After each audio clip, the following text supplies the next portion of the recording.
नमस्कार, आप देख रहे हैं द हिंद 24 न्यूज और मैं हूं आपके साथ साक्षी। आई नजर डालते हैं आज की बड़ी खबरों की ओर। कोलकाता के प्रसिद्ध आदिम प्रोडक्शन हाउस की बहुप्रतीक्षित बंगाली फिल्म बोहोत इंतजार के बाद स्वर्गीय सौमित्र चट्टोपाध्याय अभिनीत पलाश बैरागी निर्देशित और शोभा देव बर्मा निर्मित फिल्म जापन कोथा रिलीज हो गई। इस कार्यक्रम में फिल्म के निर्देशक पलाश बैरागी, अभिनेत्री शोभा देव बर्मा, अभिनेता बादल बर्मन, जयंतो चक्रवर्ती सहित अन्य प्रमुख कलाकारों ने शिरकत की। फिल्म रिलीज के दौरान कलाकारों ने फिल्म की कहानी और इसके निर्माण से जुड़े अनुभव साझा किए, जिसने उपस्थित मीडिया और प्रशंसकों में उत्साह जगाया। जापन कोथा को लेकर दर्शकों में पहले से ही खासी उत्सुकता था और फिल्म रिलीज ने इसकी चर्चा को और हवा दे दी है। आदिम प्रोडक्शन हाउस ने इस फिल्म में बंगाली सिनेमा की समृद्ध परंपरा को आधुनिक कहानी कहन के साथ पेश किया है। निर्देशक पलाश बैरागी ने कहा, जापन कोथा एक ऐसी कहानी है जो दर्शकों के दिल को छुएगी।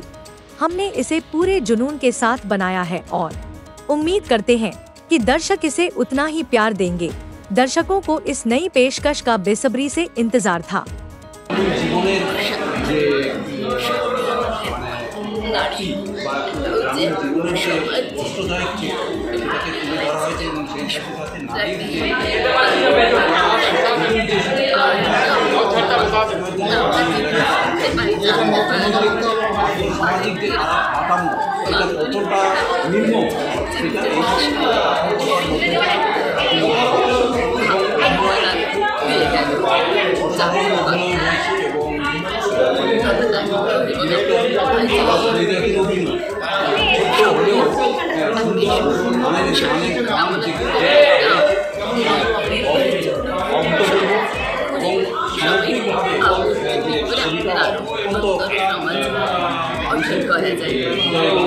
আপনার নাম?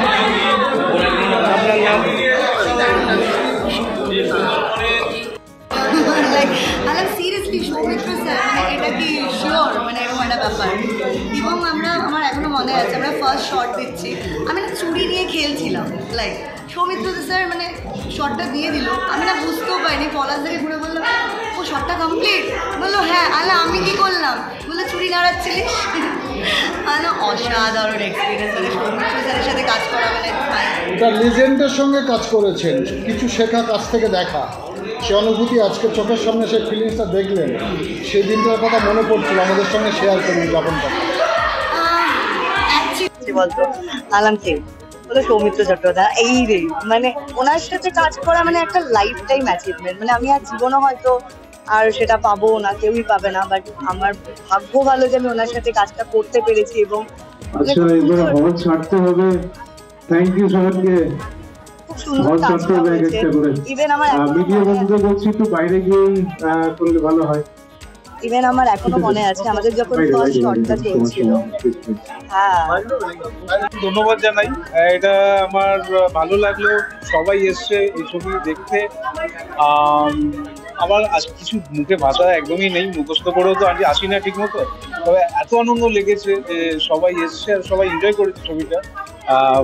কমসে কম 15টা শো, 1টা থেকে 4টে পশ্চিমবাংলার বিভিন্ন জায়গায় চলবে। সবাইকে অনুরোধ করছি, ফেসবুক সবাইকে আমার মুখস্থ নিয়ে সবাইকে বলছি, খুব আনন্দে থাকুন, সুস্থ থাকুন, ছবিটা দেখুন এবং অনেক নতুন আর্টিস্ট আছে তাদের পাশে থাকুন, নতুন নতুন ছবি দেখুন, বাংলা ছবির পাশে থাকুন বাঙালিরা। ধন্যবাদ। সঙ্গে পলাশ বেরাগির যে লাস্ট যে গান ভিডিও ছুঁয়ে গেছে, আশা করবো যাপন কথা প্রতিটা বাঙালির মনে চাপ রেখে যাবে এবং কি আগামীতে আরও এই সিনেমা এই ছায়াছবি আরও প্রতিটা বাংলার ঘরে ঘরে পৌঁছে যাবে এবং যারা যারা অভিনয় করেছে তাদের সেটা তাদেরকে অভিনয় জগতে যে তাদের যে একটা সুদক্ষ দক্ষতা আপনার নাম? আমার নাম বাদল বর্মন, খেলোয়াড় এবং সঙ্গে যুক্ত আছে এবং এখানে পত্র পত্রিকার সঙ্গে যুক্ত আছে কলকাতা পুলিশের। সিনেমা এন্টারটেইনমেন্ট আর তার সঙ্গে একটা সুন্দর একটা মেসেজ ফর দ্য সোসাইটি এবং বাই দ্য সোসাইটি, সেই কাজটা বোধ আমরা করতে পেরেছি। এই জন্যই বলছি যে সিনেমাটা শেষ হওয়ার পরে যখন সবাই বললো যে ভালো লেগেছে, খুব ভালো হয়েছে, সেখানে মনে হচ্ছে আমাদের পরিশ্রম, আমাদের কাজ সার্থক হয়েছে। আর যিনি আমাদের ছবিটার সঙ্গে জুড়ে আছেন, এই যে একটা পাওয়া, এই যে একটা অনুভূতি, লেজেন্ডারি সৌমিত্র চট্টোপাধ্যায় আমাদের ছবিতে আছেন, আমাদের আদিম প্রোডাকশন হাউসে হয়তো ওনাকে, এটাই হচ্ছে ওনাকে নিয়ে শেষ ছবি। এটা তো সারা জীবনের একটা সম্পদ, সারা জীবনের পাওনা। যতদিন পর্যন্ত আদিম প্রোডাকশন তার প্রোডাকশন চালিয়ে যাবে, প্রতিটা মুহূর্তে আমরা কিন্তু তাকে আমরা অনুভব করবো আমাদের প্রতিটা কাজের সঙ্গে। আর উনি হচ্ছে একটা পাইভটাল রোল উনি প্লে করেছেন। সুতরাং এখানে যে ওনার যে ডায়লগগুলো উনি থ্রু করেছেন, প্রতিটা মুহূর্তে আমরা শিখেছি না ওনার কাছ থেকে।